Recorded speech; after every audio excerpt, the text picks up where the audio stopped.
जब परीक्षित जी को शाप लग गया था ना, तो परीक्षित जी एक बरगद के नीचे जाके बैठ गए हैं। मेरा कल्याण कैसे हो, इस संकल्प को लेके एक बरगद के नीचे जाके बैठ गए। ठीक है। जब शुकदेव जी परीक्षित जी को कथा सुनाने लगे, तो उसी समय देवता अमृत का कलश लेके आए। परीक्षिते कथां वक्तुं सभायां संस्थिते शुके सुधा कुम्भं गृहीत्वैव देवास्तत्र समागमन। मैयाओ, बात चल रही थी कि जो स्वर्ग के राजा हैं, जो स्वर्ग के देवता हैं, क्या वो पुण्यात्मा नहीं होंगे? क्या उन्होंने पुण्य नहीं किए होंगे? करे हैं कि नहीं? हाँ, तो थोड़ा सा मुझे समझ में आना चाहिए कि आप मेरी बात को समझ रहे हो। जिन्होंने इतने पुण्य किए हैं कि जो स्वर्ग का राजा इंद्र बन गया है, और इंद्र लेके आया अमृत का कलश शुकदेव जी के पास। आके कहा, स्वामी जी, परीक्षित को सांप लगा है, इसको ये अमृत पिला दो और हमें ये कथा सुना दो। ठीक है। शुकदेव जी ने जब सुना, बोले अमृत पिला दें और तुम्हें कथा सुना दें? बोले हाँ। और एक निवेदन और कर दूं, जो अमृत पी लेते हैं उनकी आयु बढ़ तो जाती है, पर ऐसा नहीं है कि फिर वो कभी मरते ही नहीं है। ऐसा नहीं है। जो स्वर्ग के देवता है ना, वो अमृत पान करते हैं तो उनकी आयु बढ़ जाती है, लेकिन मरते तो हैं। ये गीता जी कह रही हैं। ते तम भुक्त्वा स्वर्ग लोकम विशाले क्षीणे पुण्य मर्त लोकम विसंती। बोले जब इन देवताओं के पुण्य नष्ट हो जाते हैं, कि जो स्वर्ग के देवता हैं वो मरते तो हैं, पर आयु थोड़ी ज्यादा हो जाती है, आयु बढ़ जाती है अमृत पीने से। उस अमृत को लेके आए तो बोले ये परीक्षित जी अभी नहीं मरेंगे, इनको सांप लगा के आज से 7वें दिन मर जाएंगे, तो इनकी तो आयु बढ़ जाएगी, इनको अमृत पिला दो और हमें इस कथा को सुना दो, जिस कथा को तुम सुन रहे हो। शुकदेव जी ने कहा, क्व सुधा क्व कथा लोके क्व काचः क्व मणिर् महान ब्रह्मरातो विचार्यैवं तदा देवान् जहासः।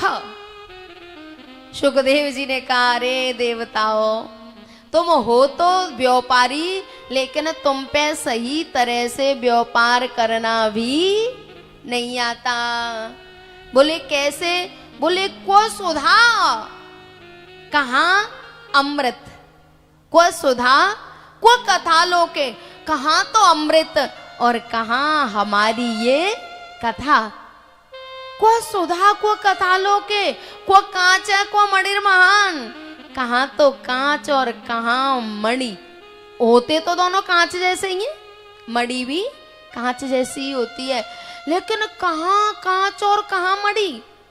बोले देवताओ, तुम्हारा ये स्वर्ग का अमृत तो कांच का टुकड़ा है, और हमारी ये कथा मणि है, और कोई इतना पागल नहीं है जो मणि के बदले में तुम्हारे कांच के टुकड़े को ले ले, अथवा तुम्हारे कांच के टुकड़े को लेके तुम्हें मणि दे दे। यहाँ कोई ऐसा पागल नहीं है। अभक्तांस्तांस विज्ञाय न ददौ स कथामृतम् श्रीमद्भागवती वार्ता सुराणामपि दुर्लभा। प्यारे, जिस कथा को हम अपने लौरा के पवित्र पावन खेत में अपने आंगन में बैठ के सुन रहे हैं ना, ये कथा देवताओं को भी दुर्लभ है। भागवत जी कह रही हैं, श्रीमद् भागवती वार्ता सुराणाम अपि दुर्लभा। केवल देवताओं को दुर्लभ नहीं है, देवताओं को भी दुर्लभ है। जिस कथा को हम अपने आंगन में बैठ के सुन रहे हैं। और सही बात तो ये है, पुण्यों से हम दो चीज प्राप्त कर सकते हैं। पुण्यों से एक तो जब हमारे पुण्य बढ़ते हैं तो हम स्वर्ग में पहुंच जाते हैं, और हम जब किसी बूढ़े बड़े के पैर छूते हैं तो वो क्या आशीर्वाद देते हैं, ये भैया स्वर्ग में राजा बने, हाँ या ना। लेकिन वो जानते नहीं है कि हमें स्वर्ग का राजा नहीं बनना है। स्वर्ग का राजा तो इंद्र है, बेचारो मारो मारो फिर रहो है। पुण्यों से स्वर्ग मिलता है और दूसरे पुण्यों से सत्संग मिलता है। स्वर्ग में हमारे पुण्य नष्ट होते हैं, कल्याण नहीं होता। पुनरपि जननम पुनरपि मरणम पुनरपि जननी जठरे शयनम। पुण्य कमा के स्वर्ग में जाते हैं, वहां भोगों में पुण्य नष्ट हो जाते हैं, फिर धरती पे आ जाते हैं।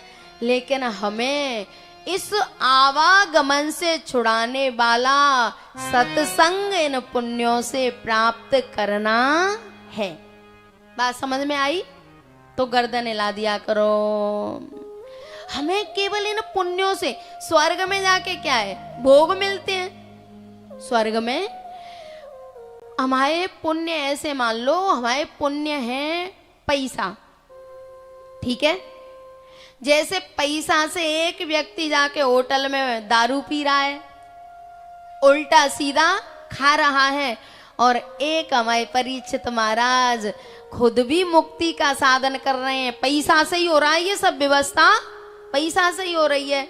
ये खुद भी मुक्ति का उपाय कर रहे हैं और सबको नौता दे दे के बुला रहे हैं, भैया आ जाओ मेरे यहाँ 7 दिन के लिए सत्संग हो रहा है, मैं भी अपना कल्याण करूं और तुम भी अपना कल्याण करो। ये बुला रहे हैं। 2 काम होते हैं ना, एक तो होटल, अब ये स्वर्ग तो होटल है।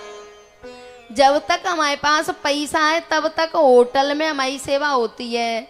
ऐसे ही जब तक पुण्य है तब तक स्वर्ग में रहते हैं, फिर देवता हमें भगा देते हैं।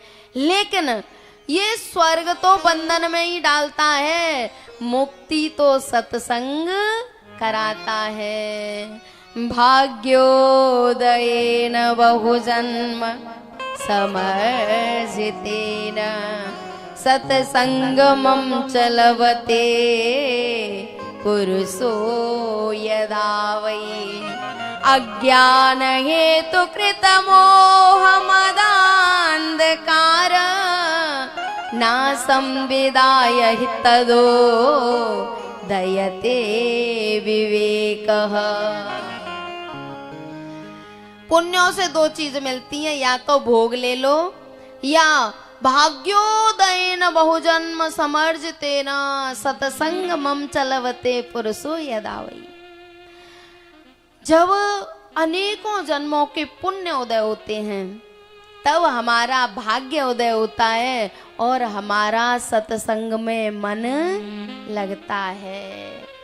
फिर ये सत्संग क्या करता है, अज्ञान हेतु कृत मोह मदांधकार। ये अज्ञान के हेतु मद मोह अज्ञान का नाश करता है। नासम विदाय तदो दयते विवेक। और जब इन सब का नाश हो जाता है तब हमें विवेक प्राप्त होता है।